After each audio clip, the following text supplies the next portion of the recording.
10, 15 years ago, we have a lot less automation, we have a lot less system. We also have a lot less data, right? And you mentioned a great point about, now that you actually know a lot more about me, right? You have more data about me. Is there something else that you can do for me so that you can make my journey a lot more smoother? I think that a lot of organizations today have the ability to do so. Everything is so digital now. When automations are put in, people do not think sufficiently enough of, are there ways that I can then manage that anxiety to manage that whole journey a little bit better? Automation is definitely painless, when it works. But when it does not work, it makes it very painful when you don't have a counter. Technology, to me, is a key enabler.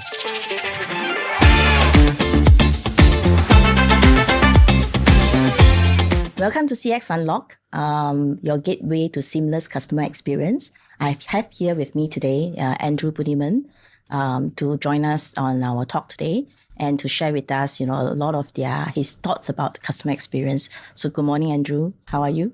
I'm good, thank you. Thank you for having me here. Okay, good. So Andrew, you have an impressive career from what I see with a lot of different organizations in the travel and hospitality industry. Can you share a little bit more about your exposure to customer experience? Yeah, sure. Well, I suppose I only really spend more time in the CX field, say maybe the last 6-7 years.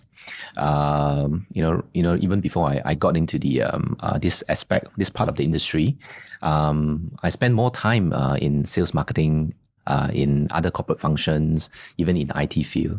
But I suppose it is a bit of a occupational hazard because, having worked in a big brand, and the habit started to build up when the organization also develops that culture of you always trying to compare. Right, always trying to look at how other people do things, right? So I suppose my exposure to CX started way early, and I didn't know what it was. Well, of course, it then came part very, very natural as part of my work to always be comparing to other organization, competitors, and that habit started to build up over time, and then, of course, then when my company decided to assign me a role in ECX, then that came very, very natural for me, so I suppose that sort of sums up how I got myself started in the CX field. I think it's the same as how we always fall into a role and a job that we never thought we would be. Yeah. Similarly for me, I started as an agent 20 over years ago. Never knew that I'm still in the same industry 20 over years later. Okay, so I've noticed from your background, very interesting part is you're stationed in so many countries. I remember there was France, Turkey, Philippines, Canada as well. Yeah. So in all these countries, comparing, if you are in Singapore, right? Which customers are the most difficult? Well, honestly, they are all difficult in their own ways. Well, I mean, first of all, I was, very lucky to be situated in these countries, having been exposed to these markets. I think my experience with them would be that a lot of them are largely influenced by cultural practices, right? And because of that, then, it then forms certain biases, stereotypes, and the way people behave, right? And then the expectations are, start to form very, very differently. I think they all each have their own difficult ways to handle. But if I were to compare, I would still say that the whole market, the Singapore market, is probably the toughest one to manage. It is. It is. I was just going to say that if I were to range from the countries that you've been, I've never been stationed there, but of course we have customers all around. Singapore is still the most difficult customers that I've heard from a lot of BPOs too. Especially those where they have like maybe 20 over countries that they're managing for the same brand. Every time I go into the contact center for award judging, I always ask very humbly, who is your most difficult customers? Because I'm Singaporean, I have to be very humble first. And they look at me like not too sure whether they should say it, but I said, it's okay. Yeah, Singapore is the most difficult. And then I say, okay, I apologize first, as a Singaporean. I trust, I tell them I'm a very nice customer, different from your other Singapore customers. But then they laugh but still, I think Singapore is still number one.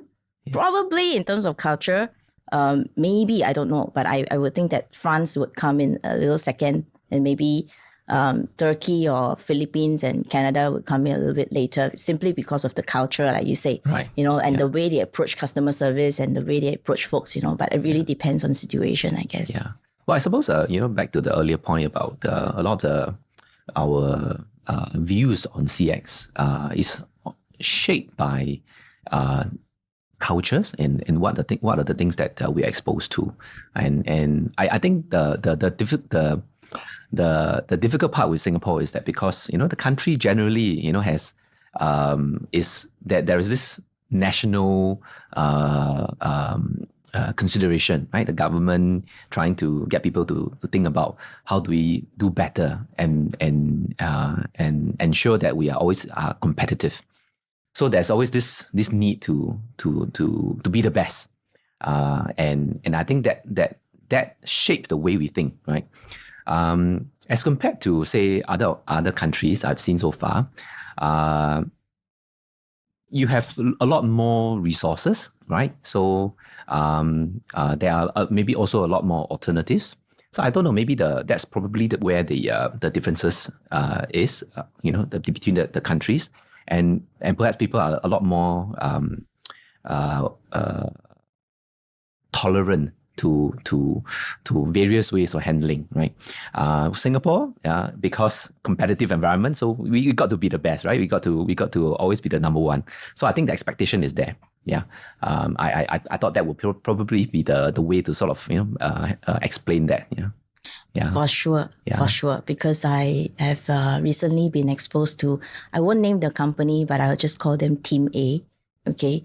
As a top brand in the world, basically, and happen to have good friends in there, and we happen to have a conversation and some games. And I see how Team A is competitive. And they were complaining about sharing, let's not use the word complaining, sharing about when they were testing a new process, a new technology, something they are rolling out internally. They are sharing that their other team members from the other countries passes the test cases so easily when there are still so many problems there. And everybody's not doing anything, waiting for Team Singapore, in the same company to do it instead. And they're like, I don't understand why they don't do it, And then I think the expectation is just different. And our expectation to be very, very thorough, is just driving us to be even better, and that gives us that, maybe it rounds back to customer experience, why we are deemed the most difficult, but yet on the other side, we are also deemed in our companies internally one of the best. Then they rely on the Singaporeans to tell them, hey, your test cases are, if the Singaporeans pass it, means all good. So maybe let's go back, into the current trends in travel and hospitality. So what do you think are the biggest, maybe just talk about one or two of the biggest challenges that you saw in the trends of CX that it comes to when they travel, because we all travel, right? I mean, you travel probably a lot more than we do, but I personally travel for our own things as well. So what do you think are the current biggest CX challenges that we face in that industry? Yeah, well, I think there are a number, but I suppose there's probably one big issue that I see that's continued to sort of plague this industry would be, if you look at, so broadly speaking, at the sort of the macro level, the travel hospitality is still pretty much a very fragmented market where you rely on a number of partners, suppliers, the intermediaries to sort of make up the entire journey, right? There isn't one organization or one player that can sort of string it up and then align it nicely. So you actually depend on people a lot, right? The midstream, the upstream, the downstream, right? And when you think of that, actually, it's exciting on its own because then you there's a lot of varieties, right? Because there are a lot of players in the market. But at the same time, because of all these varieties and because it's fragmented and there are many players in this organization where you have to depend on them to fulfill part of the whole journey, it actually makes it very, very difficult for any one organization to ensure a very seamless experience. Mm-hmm. Yeah. So that's from the broad perspective. And because of that, and also because the industry itself is still very much a very labor-intensive market, right? You hear a lot of organizations share with you that, hey, I've got issues with manpower. I've got issues trying to fill my supplies. I've got issues relating to getting enough resources. And it comes back down to a lot of them related to manpower, right? And then you then hear them sharing with you that I want to do everything possible to try to cut down on the manpower resource because I just don't have enough of. My business cannot scale, I cannot grow because I just do not have enough manpower to drive that. So I would say, broadly speaking, if you look at the industry at a macro level and the underlying issue, fragmented industry, manpower, because it's quite labor intensive. That's where I think the industry still continues to have issues with. Yeah, for sure. I mean, we are still very fragmented in our CX process and approach in some organizations, or I guess most organizations. What we are trying to do in CX is trying to unify all of this versus the fragmented. We call it, whether you call it unification or frictionless or seamless, that begs to be, every company will use their own words.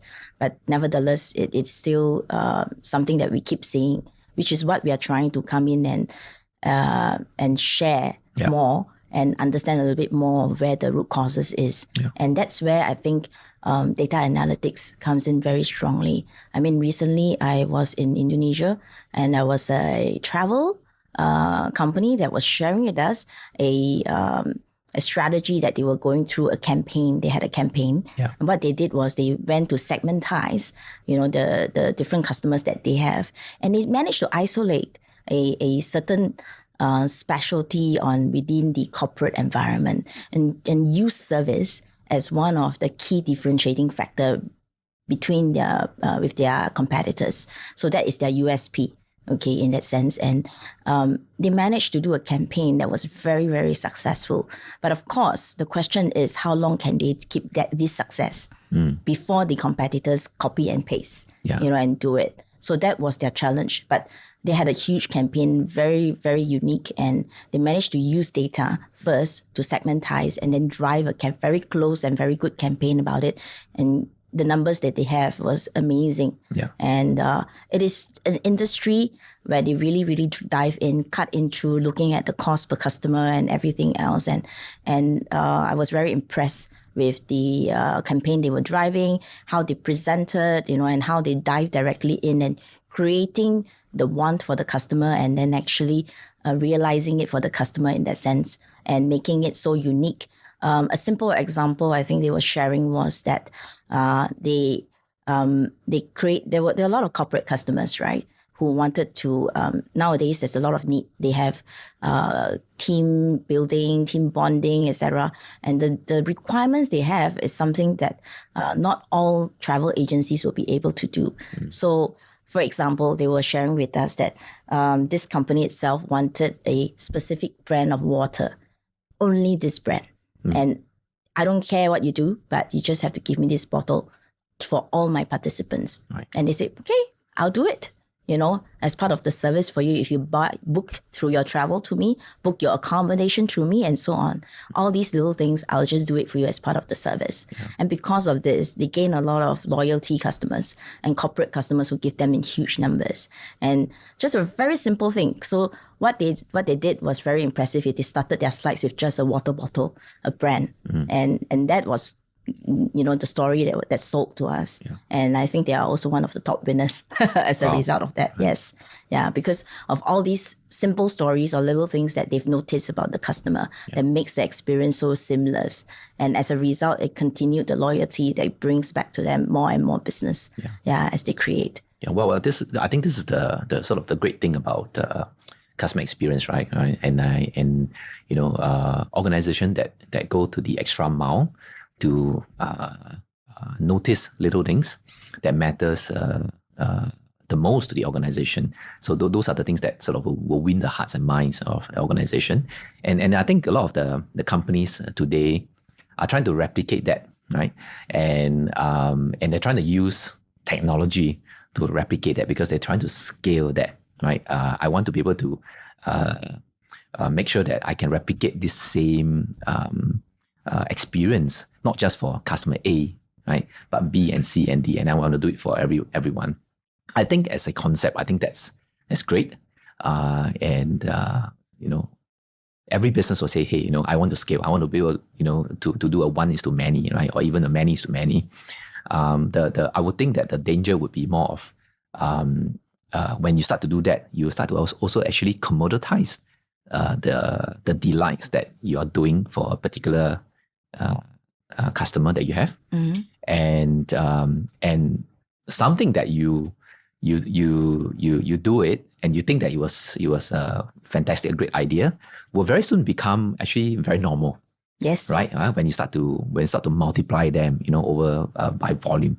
So there has to be some kind of like a trade-off or balance between the approach and how you think of scaling. Right. Scaling doesn't mean that you scale everything. Right. You have to be a bit more targeted. Yeah. So what do you think, like you said, we are going into the automation portion, using this bot over that bot, using this, all these, and companies usually go, right now in the situation of there are a lot of so-called cost cutting, right? And in the travel and hospitality industry, what do you think of this approach usually being used as the first approach? Yeah, I would say it's a very logical way to think about the problem, right? You have a manpower issue. Yes. You don't have enough resource. So what do? You find a way to avoid it. If I can, I avoid it to begin with, right? Then I want to be able to do more for less. At least I want to be able to do the same for a lot lesser, right? So I think from a financial standpoint, it makes sense, right? You work out the business case. You say, hey, it's all good, right? I think that the missing part is usually how does it impact the customer, right? And a lot of corporates are, of course, given the current situation now, when you are resource crunch, you want to find ways to optimize. So what do? You find a way to cut, right? The missing element is always how do I look at the whole journey and ask myself, if I take away some of the work that used to be managed by sort of the manual work, yes, it meets my numbers. I'm able to demonstrate that I have helped organization save, X amount of millions of dollars. But have we quantified what is then the impact on the customers? Right? It's always about looking at my bottom line, right? I justify a project, I then say, hey, this is the savings for the organization. But then I think the missing element is, what is the impact to the consumers? A lot of times, I think organization, I don't think that they don't know that. I just think that they have not put sufficient emphasis on that, because the project is centered on, I want to find a way to save money, right? So it's good, right? And nothing wrong with that. In fact, I think that's the logical, most organizations will do that. No company will be willing to invest in a project that will end up costing even more money, right? They will have to find a way to meet the business case. But the important point here is that they need to always consider, where is the customer in that whole process? Can that angle be brought in as part of the thought process? So as long as that is always the case, I think that, it can still be, there can still be a sort of a balance, or you can still have the cake and eat it at the same time. Yeah. Okay. Yeah. I mean, so personally, I feel that cost cutting definitely it's always a good strategy to have as part of your overall strategy. But the driving factor is not that first. It's about how you actually try and make it easier for the customers, and how do you make use of technology that now is more cost effective, where the same technology 10 years ago is cost 10 times less. And if you can make use of that to help your customers, make it less painless for them, I think that should be the key driver. Cost cutting is just an outcome of it. That's right. And you rightly pointed out that, that has to be the sort of a consequence of the work that you do, right? And it's really more about addressing, how do you help remove friction. Yes. Right. And but of course the thought process, in most of these initiatives is always about satisfying the business case first. It's not about looking at the customer element. But for me, I'm a bit of a traditional approach. I know I sort of take it from that business lens, not just purely looking at the financial element to it, but I think a lot of businesses do that. It's just that I don't think they're looking at it enough.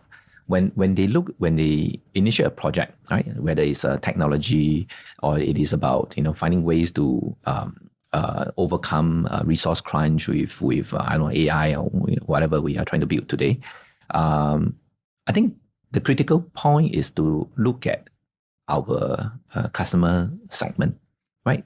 Go back to basics. Ask yourself today, who are your consumers? Who are your target market? What are your channels? How are you addressing those needs today, right? And then ask yourself critically, what does it take for us to grow a certain channel to market to a certain market segment, and then decide on that strategy. Not looking at it from the backward perspective. Always look at it from the top down, right? Look at it from that the broader lens first, and ask yourself, use a helicopter view to look at your entire end-to-end consumer segment, right? And use that as the basis to then divide your strategies, right? And then you'll be clearer in terms of what to do for a certain market segment. You can't possibly be everything to everyone. You got to be very selective. You got to prioritize, right? For a certain market segment, you got to potentially it is about that personal touch, that one-to-one, right? So you can't remove your headcount if that's the way to go.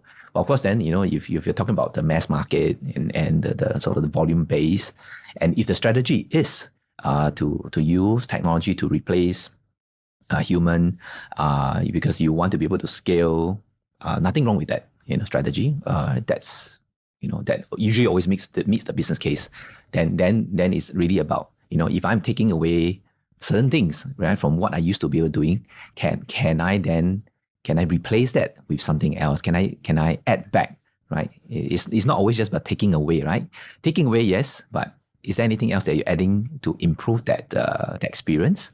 Are there any other ways to enhance potentially the policies, the process?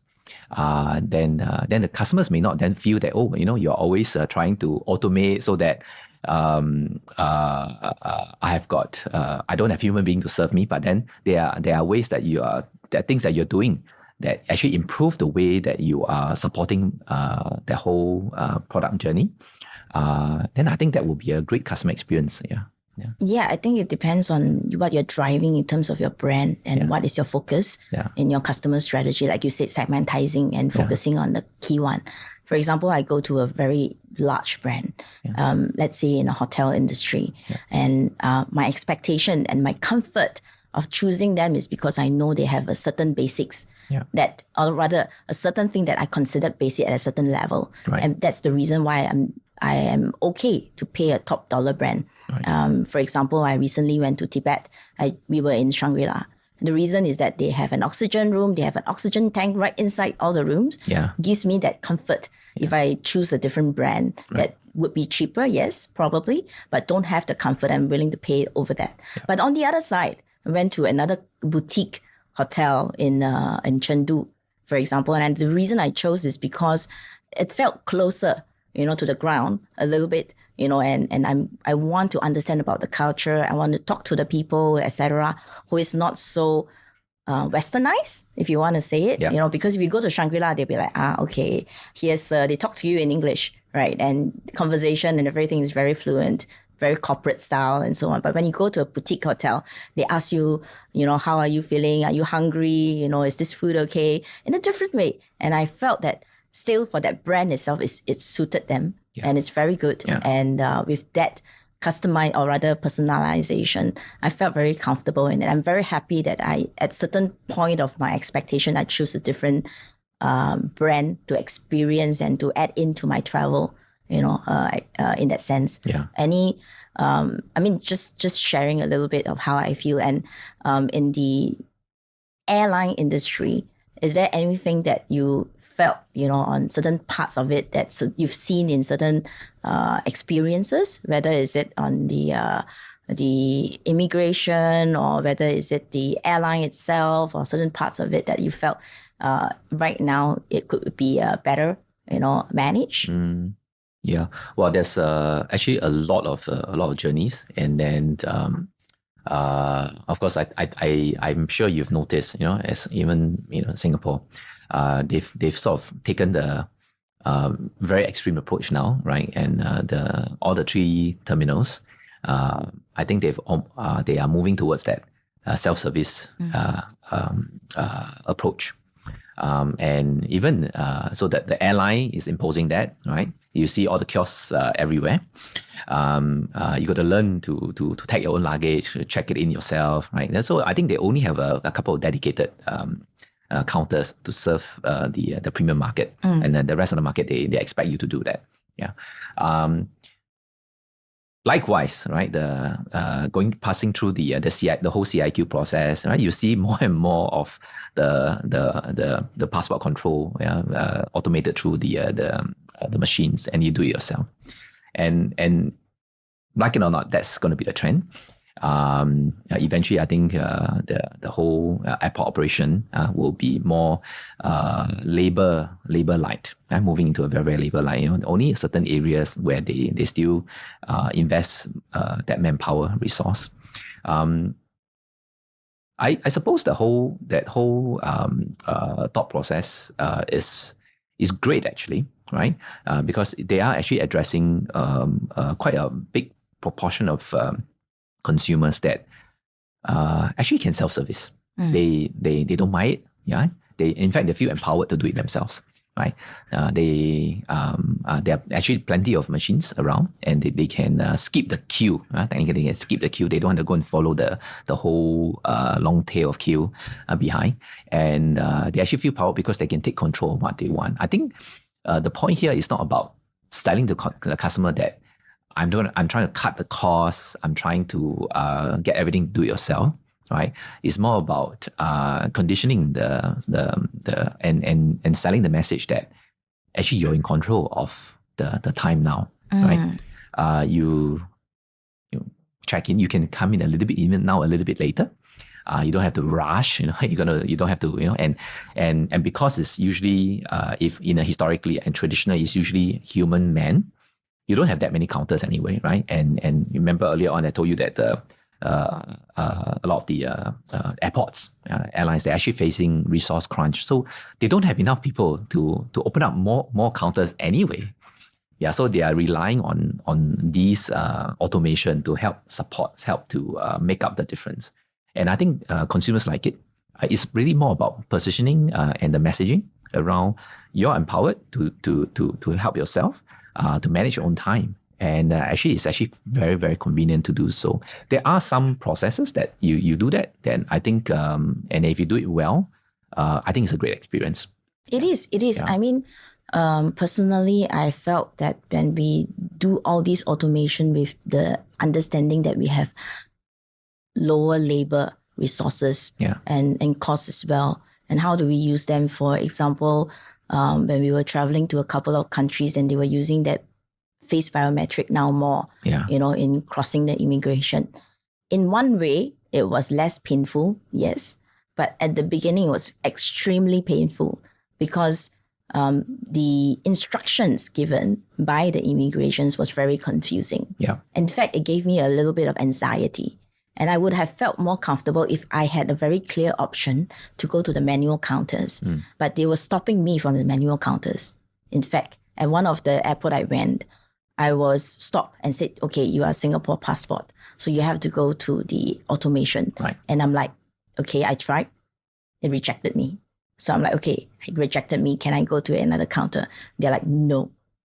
Because you're a Singapore passport, you have to go through the automation. Right. I was like, okay, but you have like 10 different counters open that is not busy. Yeah. So why can't I just go there? And then the guy was like, no, that's it. My instruction is no. Yeah. And then finally I figured out I have to submit a form first and then I can go through the automation. Right. But it seemed very silly at that point in time, especially if, let's say, I am a premium customer, I have a meeting to run, etc. Or I have someone waiting for me that has a car outside running and cannot wait for too long. Yeah. So again, that is that gap, in that experience portion that I felt could be better managed. Similarly, in airplane that I recently in was, I can say SIA. Okay. One of the gap that I had as a customer was that I was supposed to go in and log into the what do you call that screen? Was for the TVs and the entertainment, right? The in-flight in-flight entertainment. Yes, and you're supposed to log in and so on. But there wasn't any in the past. There were cards and everything telling me exactly how it is. But everything is so digital now. Yeah. I'm supposed to go online and do this. I felt maybe it's my age catching up. I felt a little bit of anxiety. Like, what if my phone has no battery? What if this don't have, and so on? How am I going to get through and watch the movie that I wanted? Yeah. I can't even connect properly to my handphone. Same thing for the immigration. It is no wonder that a lot of our parents are actually very afraid to travel now. Yeah. In fact, and they are now more reliant on the travel agencies to have people who help them travel. Otherwise, they're actually more afraid because of all these automation. Yeah. Is that too much automation? Well, you actually highlighted a very interesting point, which I think I would like to sort of touch on and expound later on. You mentioned the word lack of communication, right? And then you also mentioned about the organizations are sort of taking the extreme now and moving into, I want to automate a lot of things. I've removed papers. Because, okay, maybe just a little bit about my understanding of, why all these are happening, right? It goes back to the issue around resource crunch, supply chain impact issues. Do you know how much effort it takes for any airline? It's not just Singapore Airlines. Any effort to ensure the instruction cards are placed at the back pocket of the seat. No. Yeah, there's a huge amount of manpower needed to always turn that around, right? Because when they clean the aircraft, they're very thorough. They clean even those cards as well. Okay, good to know. Yeah, right. So and things goes missing, right? And then you need to deploy manpower to check, to ensure that it is there. And you also want to make sure that you put in the right cards, right? And if you look at it that way, and that you're talking about hundreds of passenger in aircraft, multiplied by the hundreds of aircraft that are operating a day, that's a lot of manpower just to do to ensure that you put that sort of the manual card there. Yes, right? It's true, but I will come back from a customer saying that I'm paying more nowadays versus how I'm paying less. I see. Herein lies the where can we sort of find that sweet spot where I say I want to be able to better manage the resource crunch or the effort or the work that I need to do.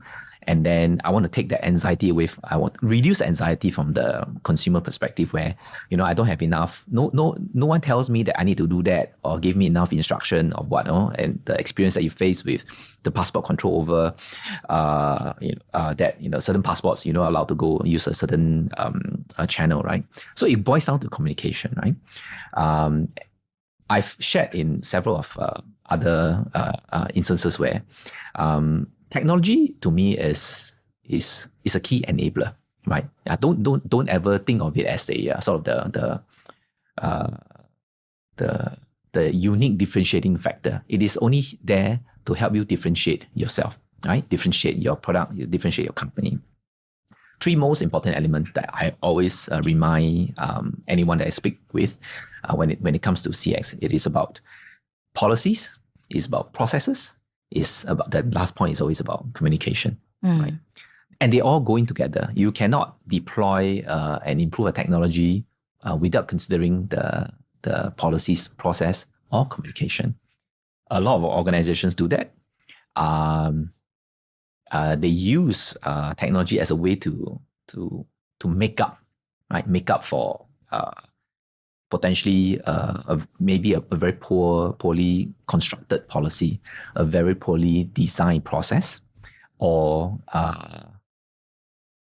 maybe for lack of a better word, they've totally not thought of what are the communication points, right? So you shared about, why is it I've not been told certain things, right? When automations are put in, right, people did not think sufficiently enough of are there ways that I can then manage that anxiety to manage that whole journey a little bit better. So assuming if I were to remind you that your travel is coming up, you're going to a certain country, and take note that that you are not allowed to use a certain channel with your passport, and I start to drop notification along the way and remind you of that, so that by the time you arrive at your destination, you have already been pre-warned already. Despite that, I can't use a certain channel, that I'm not able to go through smoothly for some countries. But because the organization take the effort to manage expectation upfront, you will feel a lot better, right? You at least you know what to expect when you approach a certain counter, right? So assuming if that journey is managed well, that communication is managed well, then actually automating that process is a great thing. Yes, it is. I mean, like you said, now I'm thinking it back, right? When I was landing in Jakarta, basically, the process of the immigration was informed to me by my friend, who has arrived like maybe just a few hours before, telling me that, hey, remember to scan this, and scan it. And yet I face the problem of the passport control, right? Yeah. But if the airline, for example, who has my passport information, knowing that I'm a Singaporean, knowing that I am whatever it is, could have given me a message, or something that gives me a few tips before I arrive, it would have given me more security, less anxiety, like you said. Just that communication is good enough for us. Maybe what they're afraid of when they communicate, if the regulations change, they may invite more questions and more problems. Yeah. It could be because of the fear, on the miscommunication that could happen. Yeah. So then this portion is something that probably the airline have decided not to. But then if they have given some tips, maybe not to just for you to check and confirm from that perspective, it would have also helped me a lot. Yeah. It's a difficult one. I have to admit that it's not always so easy, so smooth sailing. I mean, here we're talking about experiences and designing the experiences. It's always very easy to talk on paper, right? Yeah. But implementation is always a separate matter altogether. Yes. I suppose I take the approach of it is a journey, right? 10, 15 years ago, we have a lot less automation. We have a lot less system. We also have a lot less data, right? And you mentioned a great point about, now that you actually know a lot more about me, right? You have more data about me. Is there something else that you can do for me so that you can make my journey a lot more smoother? And I think that a lot of organizations today have the ability to do so, right? I suppose it's then about prioritizing, the initiatives, the projects where they see the biggest value. And it will be, the important part would be to constantly be reminded that as we try to go our way to improve that customer journey, there are all these issues, all these frictions that have arisen. Where are they in the entire prioritization? And hopefully, and eventually we'll get there to fix it. I believe that airlines are aware. Airports are aware, and many companies are aware, right? So of course, they have got different priorities to work on, right? So hopefully that eventually they will address that. Yeah. I think definitely you have to, but also you have to be clear that automation is definitely painless, when it works. But when it does not work, it makes it very painful when you don't have a counter, strategy to implement your BCP plan, or rather you have two different practices that should go at the same time. Yeah. You should never let go of your manual counters. Recently, we have all the airports, because of one antivirus app, right? Everything went, not everything. A lot of system went down, slow, not around the world, but many parts of the world that are impacted by this. Yes. And because they don't have a manual process in place, or rather they forgot about it in the thinking that automation, everything will run smoothly 24/7, right? Yeah. And we see some folks arising, performing much better than the rest. Yes. And the others are performing much worse because of this thing. Yeah. Well, I suppose at this point, I would then compliment our national airline that I think they are the only airline that continue to operate 24/7. And you highlighted about BCP resilience, right? And this is something that the SI does very, very well. Right? They continue to have exercises and continue to practice what happens when things go wrong, right? And I think that's where an organization like SI will excel and will always stand out from the crowd, because this is an area that it does very, very well, right? Yeah, it is. And I think that when there's crisis, when things go wrong, what you do and how you recover from that is the best case, best way to demonstrate your capability to the consumers. Yeah, and I think that the airline can be very, very proud. Among many things, this is something that they can be very, very proud of. Yeah. They should, because how they turn over their industry, how they turn over a crisis into something that works in their favor is definitely a case study, a dream case, a real case that all the other airlines around the world are trying to replicate. Yeah. So they're very strong. So I just have a couple of, maybe one last thing before we go and understand a little bit more about you and wrap up. Recently, I was at a conference, and I just want to say that all we talk about, frictionless, seamless, and everything else, how we try to use automation and all that. Instead of, we are talking about AI. One thing that resonated a lot at a conference that I went, they talk about AU. Do you know what AU is? No. Maybe can you elaborate? So I love it because it says it's all about you. Oh, okay. Yeah, it's not AI, it's AU. Okay. And I was like, okay. And when they start to talk about it, saying, okay, it's about all about what you want, all about what your company want, that drives the automation or drives the processes. I find that resonated a lot with me. I love the branding of AU. I don't really want to talk about AI anymore. I want to talk about AU, all about you. What do you want to do? So we ask the companies, what do you think your customers want?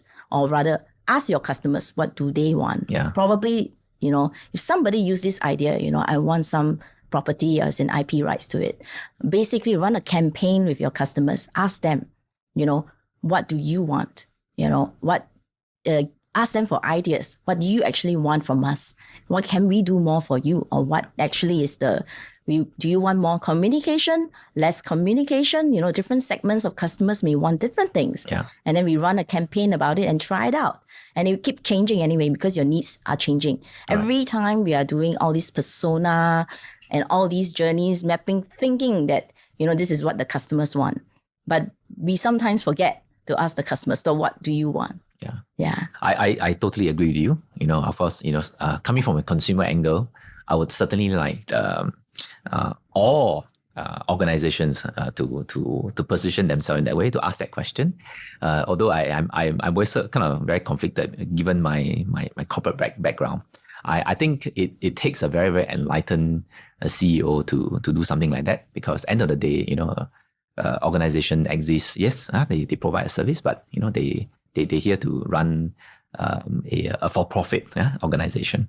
So it goes back to the the fundamentals of the organization and of the business, which is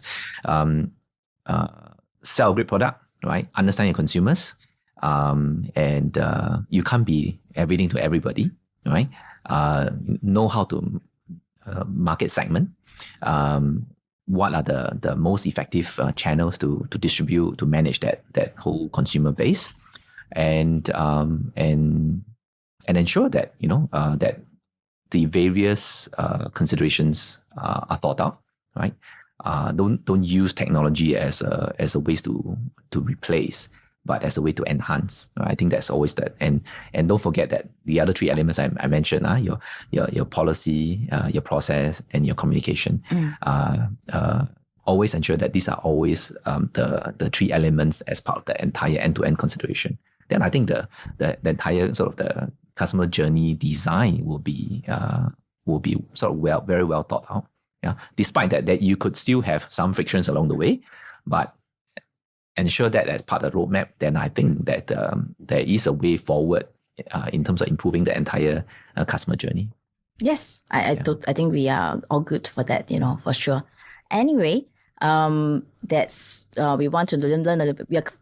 We've come to the end of this session, and thanks very much for that. But I think it'd be good for the audience to learn a little bit more about you outside, the CX and what you do. Sure. So we were asking, I think we caught up a few months back, and you shared that you've recently embarked on found some new hobbies or passion that you never thought that you had. So yes. Can you share a little bit more? What's your current latest hobby or passion, outside of work? Yeah. I picked up the gardening, and I don't know how I did that, but I suppose it was during COVID period where we are all locked up at home, and there's really not much we can do. And when you're tied down to the very small spaces in the apartments that you live in Singapore, you don't really have a lot of things that you can do outside, right? To get a bit of fresh air.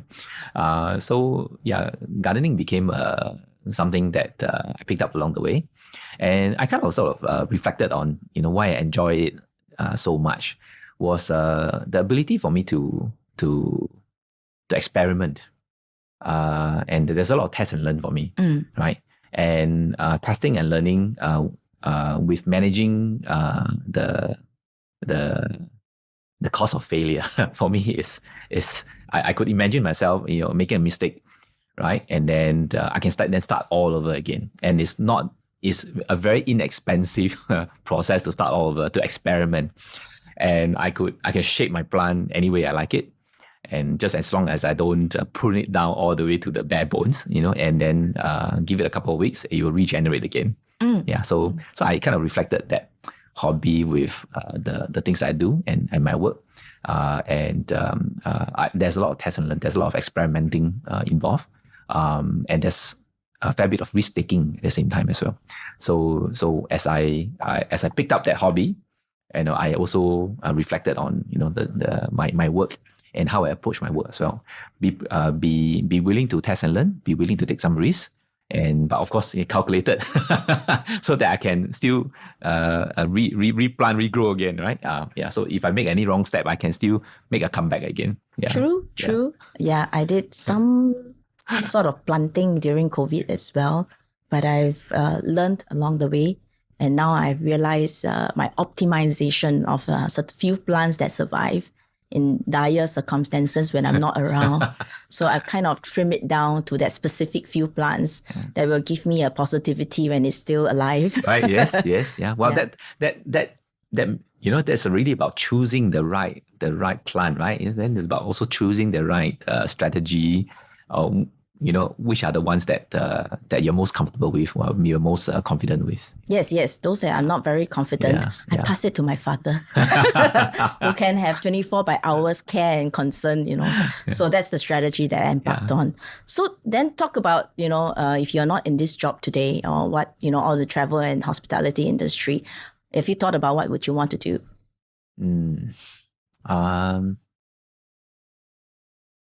Well, there are a couple, but probably I will distill it down to one, not the most glam occupation. I love to be a handyman. Handyman. Yeah. Okay. I like to fix things. Ah. Yeah. Okay. I like to fix. I like to repair. I like to restore.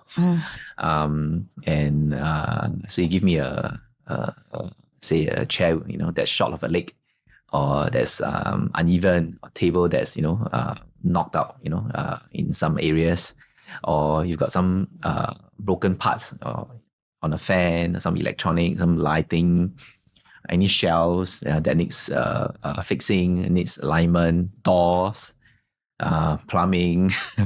Yeah, I do that. Yeah, so your neighbors doesn't know about your skill set yet, no. right? I will charge an arm and leg to get that done. But that's to me that's quite therapeutic. Yeah, it's therapeutic. So you asked me about the job. I would think that would be an occupation that I will pick. Yeah. Okay, charge for it. Yeah. And yes, I want to be able to charge a lot for it. Well, in some countries, handyman, can charge $100 an hour. So I think that's a pretty good pay. It is. And my friend and I, we talk about what we want to do if we are not working and what kind of other things. We were thinking that we should go for an air condition, how to fix air cons, because seems to be a very good sideline. Okay. Yes. Coming from a team of ladies coming to fix your aircon instead of all the men, maybe it'll give us a unique, selling point. Yes, I'm sure. I'm sure. Yeah. So Nora and I myself, we can consider some of us, right?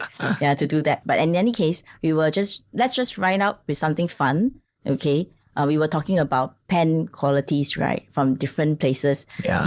We were just saying, before we start off this program, and I was saying, oh my God, my pen is not working, and then we were just joking that some of us depend on the pens from different hotels, different airlines that give us free pens, and we love it. And some of them, we don't like it, and we're wondering about the quality. Yeah. So anything to talk about quality of pens? Wow. I shared with you that I recently used a pen that was provided as part of a conference, event. I won't name the hotel, but I'll tell you where the hotel is based. It is in Sentosa. Okay. They do give pretty good quality ones. I mean, they're not meant for they're not designed to be expensive, right? It's designed to be sort of use and throw, right? But I think that they're pretty good actually. Yeah, decent writing, as compared to the ones that you told me that you picked up from an airline. Very close to home. Yeah. And I wanted to share my thought on that would be that of course some organization they look at where they want to invest in, right?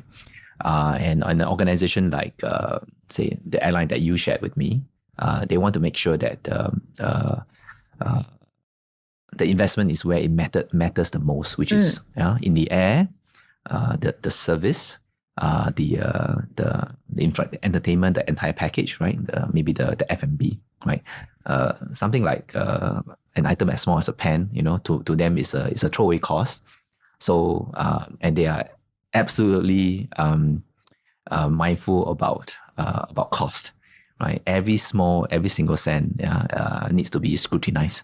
So an item like a pen, I'm okay. I mean, if SIA doesn't give me a very good pen, I'm actually all right with it, because ultimately, we used to be writing all the immigration cards, right? Yeah. So a good quality pen is very important in the past, but it's not so much right now. That's true. Yeah. So I'm okay with it, honestly. A hotel giving me a good pen is important because I'm writing notes, and things like this. Yes. So if I come to a hotel and they give me a good pen, I think it's more important that they spend a little bit more money on that. Yeah, you're right. You're right. Yeah, you're absolutely right. Yeah. So great. Well, thank you very much for today. Thank you for your time. And I think we learned a lot during the process of it, and we'll take time to hopefully our audiences also find this very interesting, and we'll look forward to the next session.